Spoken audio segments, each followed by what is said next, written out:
Good day, folks. This is Greg Judy at Green Pastures Farm. Today I come to you from Dillon, Virginia, and we're actually visiting my sister.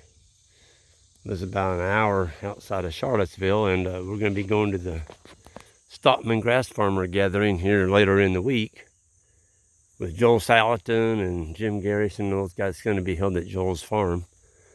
Anyway, we came out a little bit early just to get a kind of a mini vacation out of it.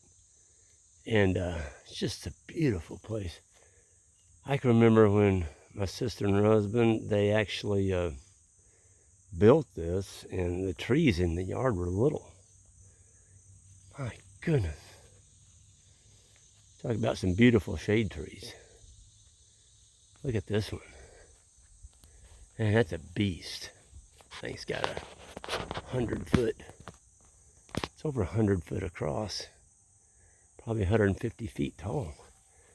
But when they first settled in here, it's been several years ago. I can remember that timber over there. Somebody actually, Chet's relatives, inherited that from their dad, and that was all fescue, where those pine trees are. And they came in and planted pines. That's one of the things they do around here in Virginia, is they plant a lot of these pine plantations and they cut pulpwood off of it. But I can remember when that was fescue. And now it's just solid needles under there. There's nothing growing in there but pines. But it used to look like this. I'm going to walk down here through the gate. Chet's really put in a nice fence here. He's got a 2-wire fence. He set a treated post every other post, at least up here along the house. And then he's got a fiberglass right here. Those are mine. He's still got some of those. That's the fiberglass post that Chet came and got from us in Missouri. That's a 5/8 solid fiberglass. That's kind of cool.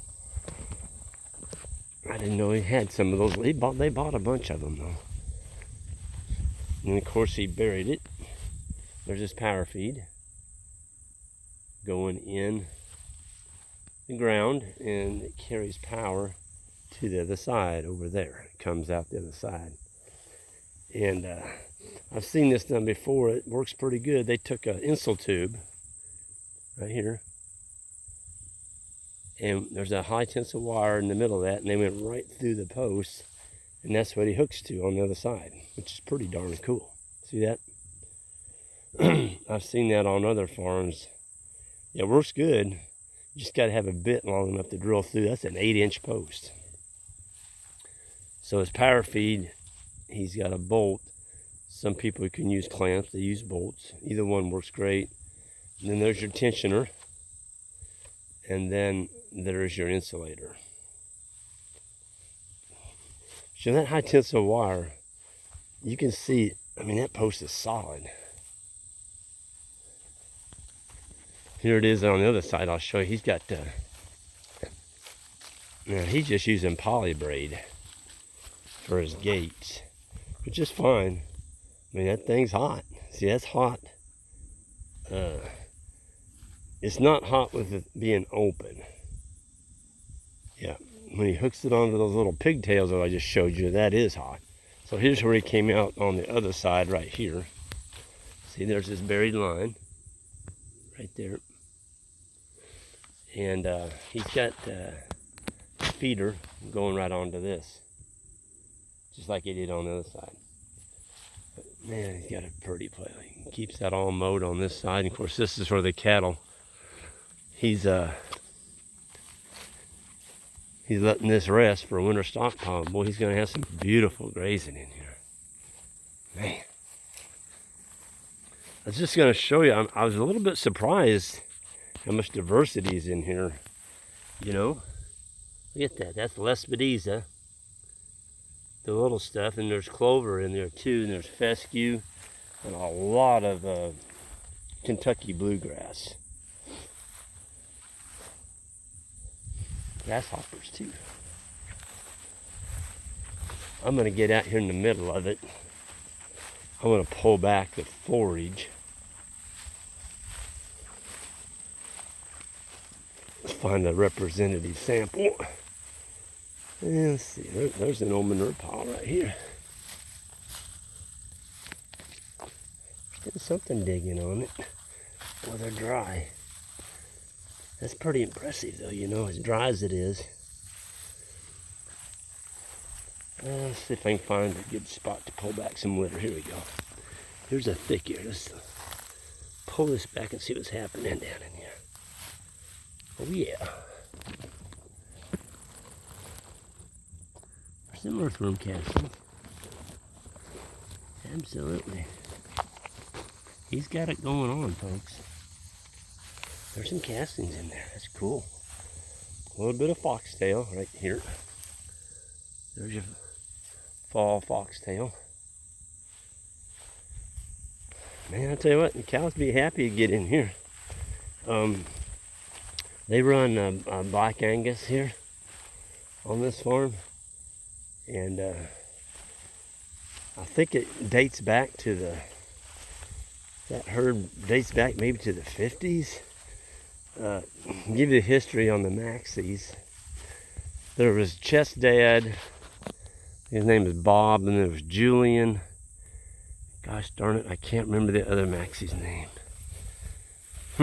That's terrible. Anyway, there was 3 of those brothers came into this area in the earlier part of the century. And they were workers. And they started buying up this land.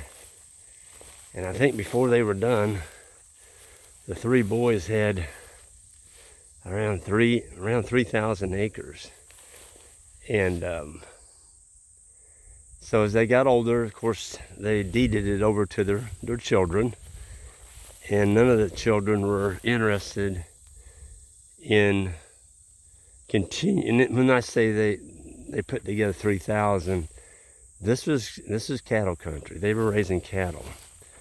And as far as I know, Chet and his brother Rob are the only ones that stayed around and actually still run cattle today on it. And so Chet and Rob, and they have a brother Don. I think he still owns some of the land, but they're able to keep some of this. And we're just not growing houses. And I don't know if you've ever been to Virginia, but there's a lot of people live in Virginia. And a lot of this land is being sucked up and built into homes. So as bad as the pines are for killing the soil and not growing any food, no grass, there's no food being grown in there anymore, at least it's not growing houses. So, you know, my sister Lynette was saying, well, which would you rather have? Houses or pine trees? I'm like, that's a no-brainer. I'll take the pine trees. Man, look at that wild cherry. That may be one of the biggest wild cherry trees I've ever seen. Golly, that is a brute. That darn thing's got to be, if you put your arms around it, it's over 4 foot. Man, look at the diameter of that thing. I'll say this, they know how to build fence. Chet built one heck of a, he built one heck of a fence in here. There's no cattle going through that fence. That's woven wire and a barbed wire on his property line over here.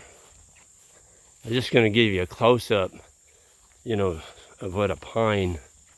Folks, that was solid Kentucky 31 fescue and clover.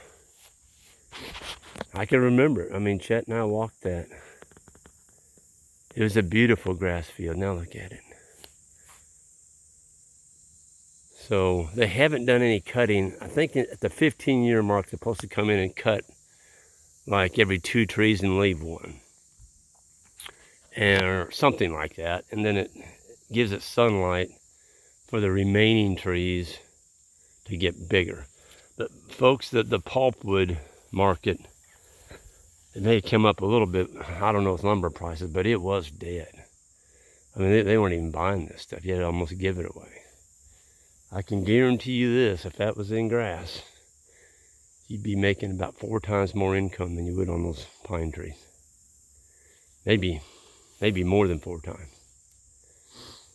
It's not catching any energy. You know, the tops are, but the rest of the trees are dead.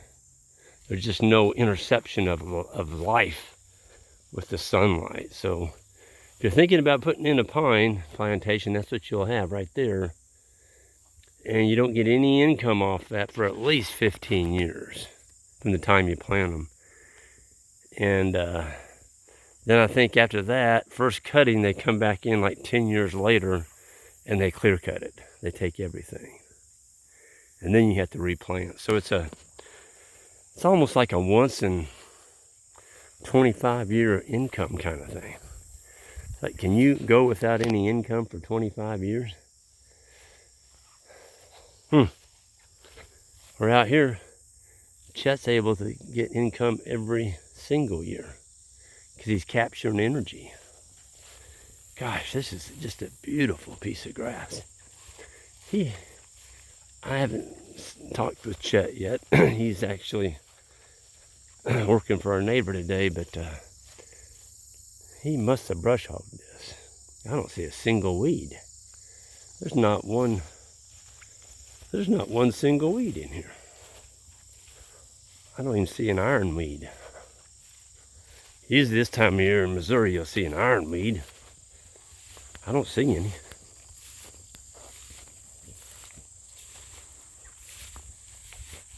I'd be putting some cattle on this. Right, oh, there's some weeds up there. Ah, I see a little bundle. A little bundle of weeds. I gotta go see what kind they are.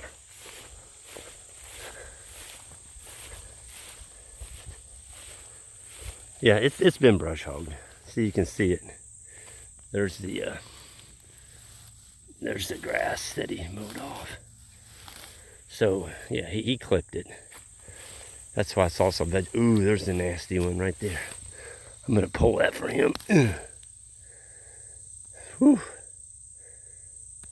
Yep, that's a Sericea lespedeza. That's the nasty one. It will take your farm. And it will not take any names either. It'll just take it. One Sericea lespedeza plant can put out 10,000 seeds per plant. I'm not sure what this is up here. It almost looks like milkweed from a distance. Let's go see, investigate it as we get closer. Oh, look at, now this is the different lespedeza here. This is the Korean. That's the good stuff. That is a warm season legume. That'll give you 2 pounds of game per day.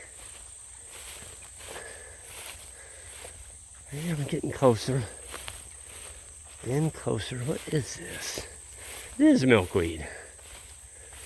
Yep. So of all the weeds that I would want in my pasture, I think milkweed would be right at the top. Or one of the top weeds, because cattle love it. They'll eat it. I know sheep will. See, when you break it off, look at that. See the milk? There, I got it on my fingers now. It's sticky. Oh yeah, it's milkweed. See where I injured it? Milk's coming out. That's a good one. And the butterflies just love milkweed when it blooms, especially monarchs. So this will get eaten. This would not upset me at all to have a patch of milkweed like this. Boy, you're talking about a clean field. Look at that. He's growing some very valuable winter stockpile here. He'll be able to come in here this winter, late fall, whenever he decides to graze it. If he would strip graze this off, his water source is right up here on top of this hill. He was putting that in last time I was here. I don't get out here as much as I'd like. They live a long ways from us, but I was here 2 years ago at a South Pole Field Day up in the, I think that was in the, well, it'd been the Shenandoah Mountains. And I came by here and there it is. Yeah, let's go look at it installed. He had a big hole in the ground up here. He didn't have the tank set yet. To show you a really nice tank system. Look at this. This is plantain. The deer have nipped all this off. They got a ton of deer here. And Virginia has some rock. Look at that. That's just a big old slab of rock. You don't grow any grass on that. It just comes to the ground in certain areas. I know Chet said when they trenched this, there's another big old rock. Ooh. Man, you hit that with your brush hog, you'd feel it. There's another one. They had trouble getting a water line in here because of the rock. What's really cool, my sister sent a video a couple weeks ago. There's a black bear that comes up and eats in the bird feeder and is eating apples and pears off their tree. The black bear have really made a comeback here in Virginia. It's because they got so much thick brush like that pine plantation over there. Bear could hide in there, you wouldn't see him. Boy, there's another one. Woo! Man, if you hit that, you're gonna feel it. Golly, I bet that makes a noise. Definitely puts a... Of course, Chet is born and raised over here. He probably knows where every one of those are. If he's like me, I know which farms have the big rocks. And I actually drove a steel post by mine, because sometimes my grass gets so tall I can't see them. And if you're running a brush hog over that, golly, that's going to make a noise when you hit that. Yeah, here it is. Awesome. Just had a big old hole in the ground when I was here last. Tell this has been used. So he's got his waste rock pad. This is actually chopped up asphalt that they get. And then right up next to it, he's got a concrete pad. And he did it right. He raised up a 4-inch ledge, and then he put the tank on. You don't want to put that tank flush on this concrete down here, because in the wintertime it'll freeze up with ice and it just makes a mess. You want it to be raised up. Oh yeah, look at that. See, there's the overflow. Right here, it was coming out when I pushed down on this float. And I think he put in a shut off here somewhere. Oh, there it is over there. He's got another tank on the other side of the driveway. This is called a mirror fount. I would say that one holds, if I had to guess, probably around 40 gallons of water, maybe 50. See, I'm pushing down like the cows drinking. They learn to push those rubber tops down. And when they don't drink, it comes back up and seals it. That keeps it from freezing in the wintertime. Yeah, see the water that came out when I pushed down? Well, let me just do this. There, see it? It's coming out. But that is a pressurized system. There was a guy in Missouri, I know of, that put one of these in below a pond. And it works, but you just don't have the recharge because you're dependent on gravity water versus pressure. So a mirror fount like that on a pond, you wouldn't be able to run 100 cows on it because it wouldn't recharge fast enough to give them enough water, especially in the summertime. So you could run probably 40, 50 cows on that, but with pressure, he's got 40 gallons in there. You could probably put 100 cows in here, and you'd be fine. Man, he's got some beautiful stock pot. Wow. Yeah, that right there is Dallas grass. Wow. Yeah, this is some prime stuff. Those cows are gonna be doing cartwheels when they hit this. There's a bunch more of that milkweed. Got a pretty good patch of it right there. Here's his shut off over here.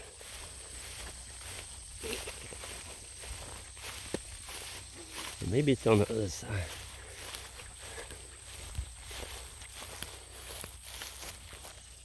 I'm not sure how that is one big piece of concrete. I don't know if you picked that up or not. I'm pretty sure he put the shut off may be on the inside of that tank too. So here's where he went underneath. Well, yeah, he's got a switch there thrown, and it is open right now. So if he shuts that, that's going to put power across that road over there. Tell you what, Chet builds something, he builds it right. Folks, you can't believe this other side of the road, what it looked like 10 to 15 years ago. It was what they did a clear cut over there. That was all pine and oaks, a lot of oaks, small stuff. And one of his cousins came in here and logged that, and then he brought in I think it was a small dozer, and he pushed all the brush off down into the hollers. Last time I was over here, which I've been watching his progress, so it's taking a while, but you know what? He's getting it. Man, it looks 100 times better. He's got some grass over. It used to be that was just all. I tell you what he did. This guy brought a mulcher in here and mulched it. Chewed all the trees up into little bitty pieces. Well, that's pretty. That was all timber like that. Solid. His cousin mulched that, and so there wasn't any stumps. He ground the stumps off. And then Chet's got him a watering point over here. Boy, now he builds a fence around the watering point. He don't mess around. He doesn't. Look at this. I mean, he set posts. So he's building a corral here. Maybe that is a place where he can coax him in there and catch him and maybe load here.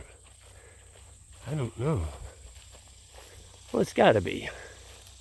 Yeah, this is part of his corral. Be interesting to talk with Chet when he gets off work today. Yeah, he's got a lane right here. An alley. See this? That's an alley. Yeah. So he's going to be able to catch animals and load them right here. If he wants to load something up to sell. There's another gate down there. Boy, he's put a lot of work in here since I've been here. My goodness. Just looks like a different farm. I know it takes time, especially when you got a job in town and you know, you get so many hours a night to work on it. It just takes time to get it all in place. So folks, you all starting out, you know, just do a little bit at a time, and someday it may look like this. I mean, he's gotten here. He can run livestock in here now. He's got good fence, he's got water, and he's knocked back the brush, chewed it all up. I don't think he burned hardly any of this. He mulched it into the ground. So anyway, I'm going to go ahead and get off here, and I'll be seeing some of y'all up at Joel's here Thursday and Friday of this week at the Stockman Grass Farmer Gathering there at Polyface. Look forward to that. And hit that subscribe button on the way out. And we'll see you folks next time.